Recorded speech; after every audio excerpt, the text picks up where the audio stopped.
Bem-vindos à aula sobre a fauna de vertebrados do litoral norte do Rio Grande do Sul, elaborada pelos biólogos Paulo Henrique Boff e Maurício Bédio.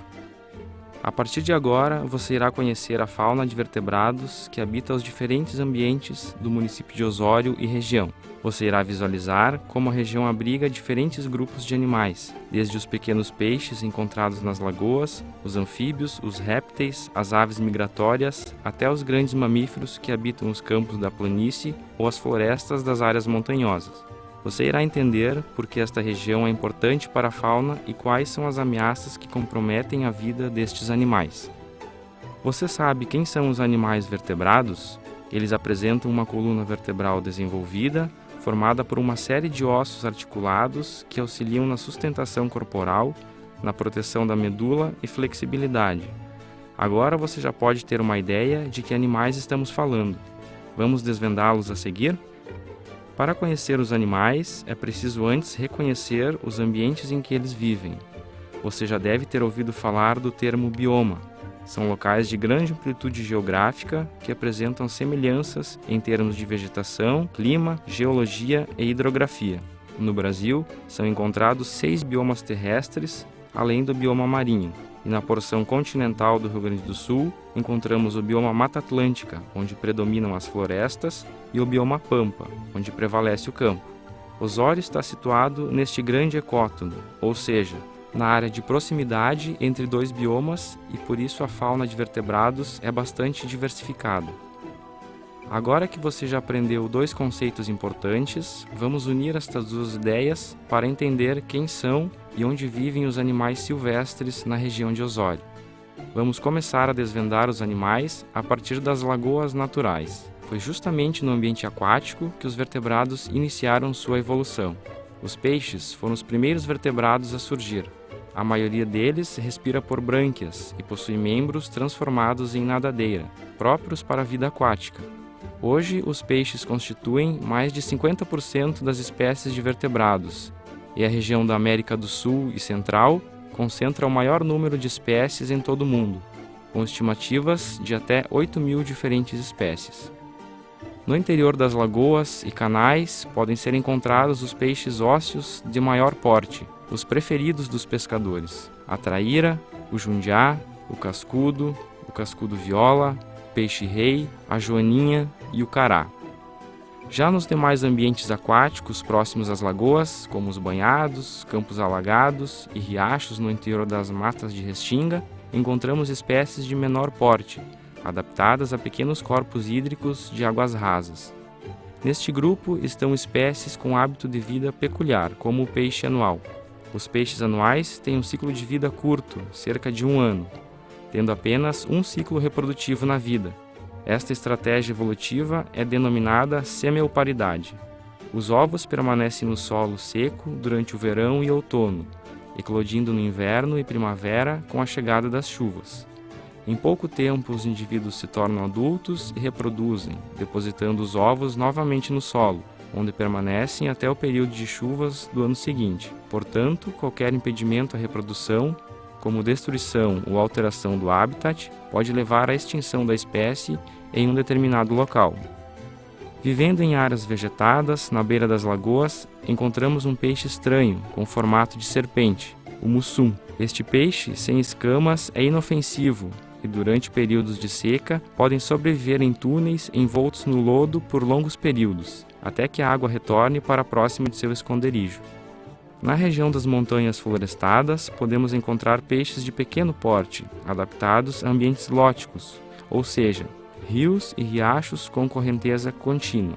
Aí encontramos o lambari bicudo, o lambari azul e o lambari da sombra.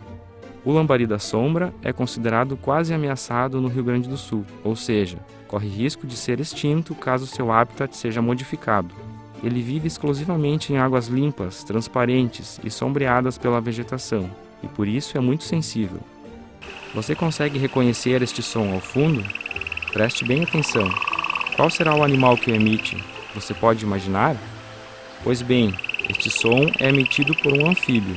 Este é o primeiro grupo de animais vertebrados que deixou o ambiente aquático há milhões de anos e passou a ocupar a terra firme. Os primeiros anfíbios evoluíram a partir de peixes com nadadeiras musculares e lobosas, dando origem aos anfíbios atuais com 4 patas, os tetrápodos. O Brasil é o país com a maior diversidade de anfíbios do mundo, com cerca de 950 espécies. E para entender esta diversidade, vamos ver em que ordens estão divididas. Caudata são os anfíbios com cauda, com poucos representantes no Brasil. Gimnophiona, os anfíbios que rastejam. E Anura são os anfíbios sem cauda. No Rio Grande do Sul, existem por volta de 100 espécies de anfíbios conhecidas, a maioria anuros. Eles ocupam tanto o ambiente terrestre como aquático, por isso são considerados de ciclo de vida bifásico, a fase adulta em terra firme e a fase larval aquática, os girinos. Se você caminhar às margens de uma lagoa ou banhado ao entardecer, vai perceber rapidamente que os anfíbios estão entre os animais mais perceptíveis neste ambiente, seja pela sua movimentação saltitante ou pela vocalização que emitem. A vocalização é importante para a comunicação entre machos e fêmeas no período reprodutivo, sendo uma forma de estimular o amplexo, ou abraço nupcial, onde ocorre a fecundação dos óvulos pelo macho. Você sabe diferenciar um sapo, rã ou perereca? Bem, vamos elucidar esta questão observando os anfíbios da região. O sapo da areia é essencialmente terrestre. Possui as 4 patas curtas, musculosas e os dedos sem membranas para caminhar no solo e dar pequenos saltos. Seu corpo é recoberto por glândulas que produzem uma secreção venenosa para intimidar os predadores. Outro exemplo é o sapinho de barriga vermelha. Ele prefere ambientes alagados temporários, onde costuma se reproduzir após períodos de chuva intensa. Vive exclusivamente perto de dunas e áreas campestres e por isso vem sofrendo com a destruição de seu habitat pelo homem. Por este motivo, o sapinho de barriga vermelha é considerado ameaçado de extinção no Rio Grande do Sul. Já as rãs são animais mais delgados, com pele fina e lisa e glândulas menos visíveis. Os olhos são bem desenvolvidos para facilitar a localização de presas e as patas traseiras são interligadas por membranas, auxiliando na natação e movimentação através de longos saltos. Dentre as mais comuns nos banhados e áreas abertas da região estão a rã-chorona pequena, a rã crioula, a rã boiadeira e a rãzinha, considerada um dos menores anfíbios do Rio Grande do Sul, com apenas 2 centímetros. As pererecas são adaptadas ao ambiente vertical, preferindo ficar sobre arbustos, bromélias e até no alto de árvores. Para isso, elas possuem uma espécie de ventosa na ponta dos dedos, que lhes confere aderência para escalar. Os representantes mais comuns na região são a perereca de inverno, a perereca verde, a pererequinha, a perereca nariguda e a perereca do banhado. Na região de Mata Atlântica, ao norte de Osório, podemos encontrar outras espécies florestais de ocorrência mais restrita, como a rã da mata, o sapo da mata, a rã da cachoeira e a exuberante filomedusa, de grande porte, coloração chamativa e exímia escaladora de árvores. Em uma sequência evolutiva lógica, os anfíbios dão origem aos répteis, e é destes animais que vamos tratar agora. Os répteis iniciaram sua evolução há aproximadamente 245 milhões de anos, no período Triássico, e ao contrário dos anfíbios, apresentam uma pele espessa e às vezes recoberta por carapaça. A respiração é pulmonar e a mandíbula é forte, adaptada para a predação. Os répteis foram o primeiro grupo a produzir ovos recobertos por casca rígida, o que lhes possibilitou fácil adaptação ao ambiente terrestre, sendo considerados os primeiros grandes predadores de terra firme. Assim como seus ancestrais, anfíbios e peixes, os répteis necessitam do calor do ambiente para manter sua temperatura corporal estável, ou seja, são animais ectotérmicos e por isso costumam sair de seu esconderijo para se aquecer nas horas quentes do dia. Após esta breve viagem evolutiva, vamos voltar agora para nosso ponto de partida, a região de Osório. Os répteis que aqui vivem representam 3 das 4 ordens existentes no mundo: esquamata, crocodília e testudinata. Você sabia que um dos representantes de maior porte e mais antigos na sequência evolutiva dos répteis podem ser encontrados nas lagoas de Osório? Trata-se do jacaré de papo amarelo. Ele já foi bem mais comum nas lagoas e banhados da região, mas devido à caça ilegal e perda de habitat, tornou-se raro na maior parte do litoral gaúcho. Os répteis com carapaça também estão representados nesta região. São os cágados ou tigres d'água. Dentre eles, o cágado preto, o cágado de barbelas e o tigre d'água, para não confundir. As tartarugas possuem maior porte e são exclusivamente marinhas.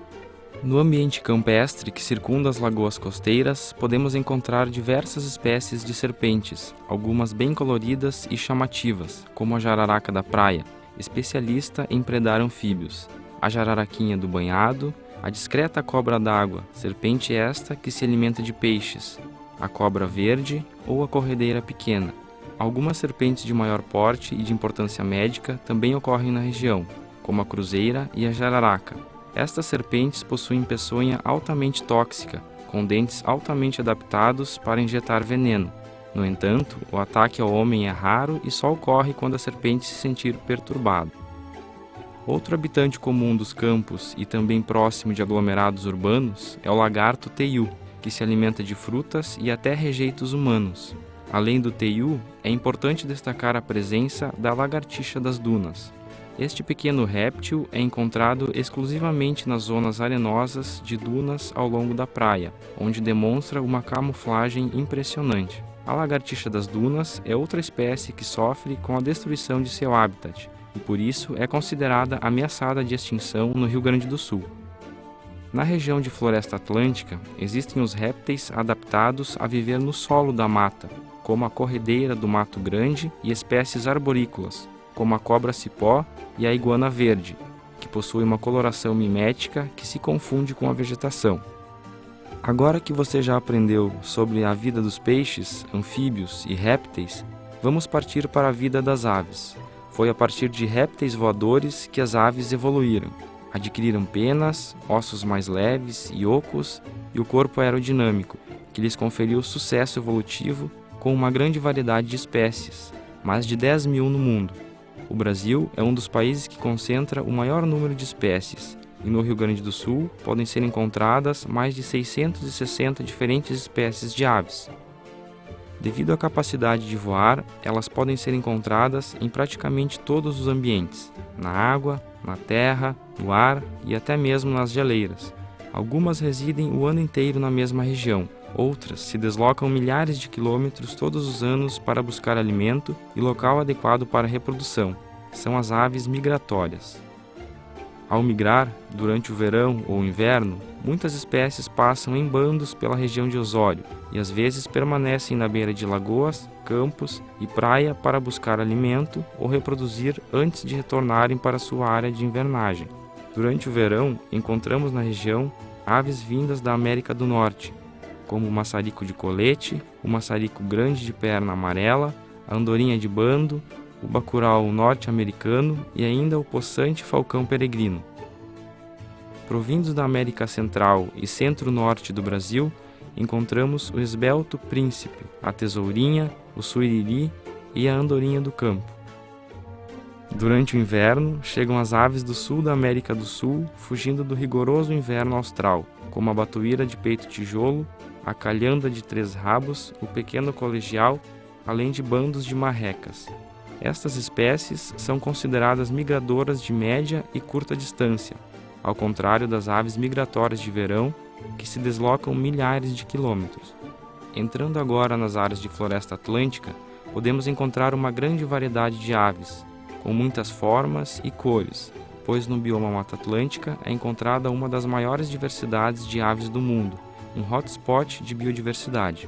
Aí encontramos aves exuberantes e coloridas, como a saíra sete cores, o anambé branco de rabo preto, o sanhaço frade, o tucano de bico verde, o surrucuá, a choquinha lisa, além dos beija-flores, como o beija-flor de papo branco e o besourinho de bico vermelho, que atuam como polinizadores da floresta juntamente com insetos e outros vertebrados. Nas áreas planas e abertas da região, nos deparamos com aves que formam enormes bandos no céu aos fins de tarde. Você já presenciou este fenômeno? Ao contrário das aves florestais, muitas espécies campestres e aquáticas preferem agrupar-se e andar em enormes bandos como forma de proteção. Podemos observá-las se deslocando entre grandes áreas alagadas em busca de alimento. Estes bandos são formados principalmente pelo maçarico de cara pelada, maçarico preto, biguás, a marreca pé vermelho, marreca parda ou a marreca piadeira. Podemos ver também grandes aves, como o cabeça seca, o joão grande e o tarrã. Ainda nas áreas abertas, grandes gaviões predadores podem ser observados planando nas horas mais quentes do dia à procura de presas. Estas aves estão no topo da cadeia alimentar da região. Destacam-se o gavião caboclo, o gavião do banhado, o gavião de cauda branca, o gavião caramujeiro, que se alimenta exclusivamente de caramujos, e ainda o pequeno falcão quiriquiri e a coruja buraqueira. Dentre as aves predadoras noturnas estão a grande coruja jacurutu e a coruja de igreja. Partiremos agora para um passeio noturno nesta região de lagoas, campos e florestas, e juntos vamos conhecer quem são os animais que preferem sair da toca durante a noite. Estamos falando agora do grupo ao qual pertencemos, os mamíferos. No Rio Grande do Sul, ocorrem mais de 180 espécies de mamíferos, e duas características principais os distinguem de todos os outros vertebrados: a presença de pelos, que funcionam como isolante térmico, e as glândulas mamárias. Na região de Osório, há uma grande diversidade de mamíferos devido aos diferentes ambientes disponíveis. Existem espécies terrestres semifossoriais que vivem no campo, como o tatu peludo, o tatu mulita e o zurrilho, que enxerga pouco, mas possui um olfato muito desenvolvido. Existem também os mamíferos parentes próximos dos cachorros que conhecemos, os graxaíns ou zorros. O graxaim do campo, como o próprio nome confessa, prefere áreas campestres para viver. Já o graxaim do mato ocupa principalmente áreas com floresta. Outro habitante comum dos campos é a lebre. Apesar de viver livremente e se reproduzir em grande quantidade, a lebre não é nativa do Rio Grande do Sul. Ela foi trazida da Europa e se adaptou ao ambiente campestre de nosso estado. Falando de roedores, temos nesta região o maior roedor do mundo, a capivara. De aparência tranquila, ela pode ser observada descansando ou pastando na beira das lagoas, juntamente com seu parente próximo, o ratão do banhado. Outro habitante noturno comum na beira de lagoas e ambientes úmidos é a mão pelada. Um grupo peculiar dentre os mamíferos são os marsupiais.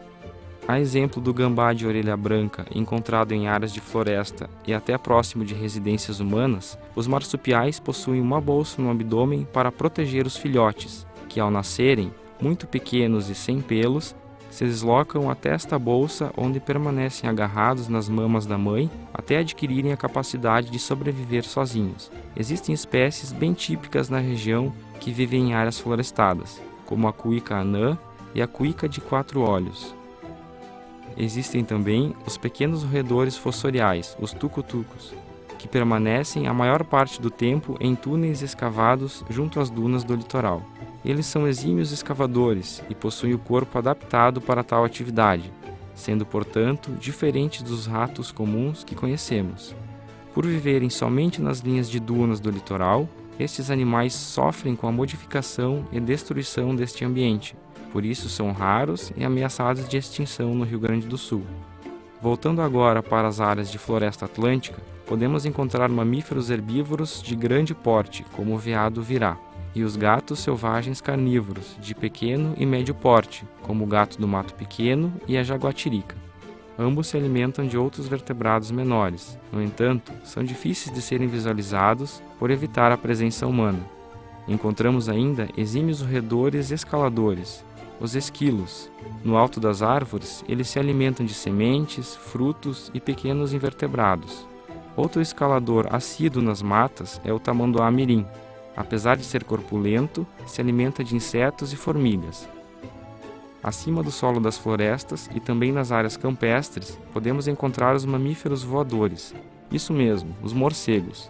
A maioria se alimenta de insetos ou frutas, como o morcego fruteiro, o morcego das casas e o morcego de cauda grossa.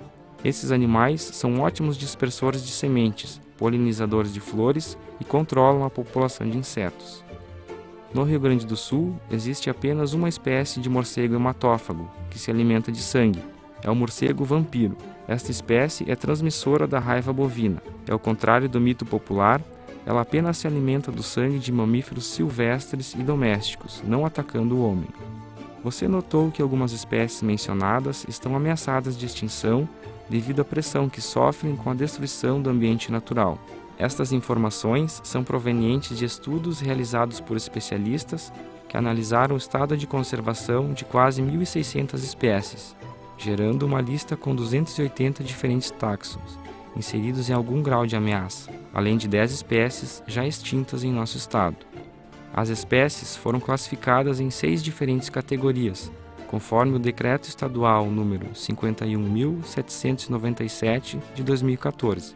São elas: regionalmente extinta, criticamente em perigo, vulnerável, quase ameaçada e dados insuficientes. A lista completa das espécies ameaçadas do Rio Grande do Sul pode ser acessada no material de apoio. E por falar em espécies ameaçadas, você sabe o que o poder público está fazendo para a conservação destas espécies na sua região? Em Osório, já existe uma unidade de conservação instituída. Você sabe o que isto quer dizer? Unidade de conservação é o nome dado a um território que apresenta características naturais, de valor biológico e paisagístico relevantes. Seu objetivo é preservar e conservar os elementos naturais existentes. Você conhece esta unidade de conservação na sua região? Ela é denominada Área de Proteção Ambiental Municipal Morro de Osório, criada em 1994, com aproximadamente 7.000 hectares. Sua finalidade é proteger os recursos hidrográficos presentes no ecossistema Mata Atlântica local, sua beleza cênica e, consequentemente, as espécies ali presentes. Existem também as áreas de relevante interesse ecológico dos lagos, estabelecidas no zoneamento ambiental municipal. Juntamente com as áreas de preservação permanente, seu objetivo é manter os ecossistemas naturais de importância local e regional, protegendo assim exemplares raros da biota. A preservação dos ambientes naturais é de grande importância para a sociedade, uma vez que protegendo estas áreas, teremos garantidos os recursos naturais necessários para a nossa sobrevivência. Além disso, estaremos preservando a flora, a fauna e as belezas paisagísticas da região, que em sua simplicidade exuberante tanto tem fascinado o ser humano.